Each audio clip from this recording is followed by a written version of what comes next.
你買緊樓，你講咁多廢話做咩啫？簡單直接介紹得啦。電梯出嚟，私家電梯廳，呢度換鞋嘅。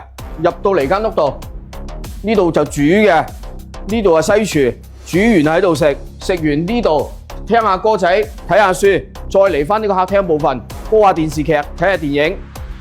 一樓有間房，帶個露台，做個超大衣帽間俾你。食完喺度瞓，瞓醒覺，肚痛出到嚟就有地方俾你屙布布。OK， 我哋再上去睇埋二樓。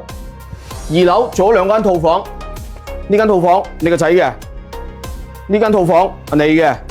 呢度咪沖下涼咯，呢度咪換下衫咯，呢度得閒咪睇下書，聽下歌仔咯，聽攰咗咪喺度躝陣咯，咪就係咁咯。你仲想點啊？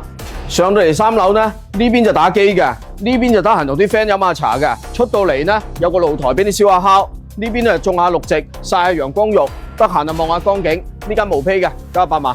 頭先嗰間就毛坯嘅，呢間加多32萬啦，整埋個裝修俾你，一線品牌嘅裝修啊，省時省力，乜都唔使搞噶啦。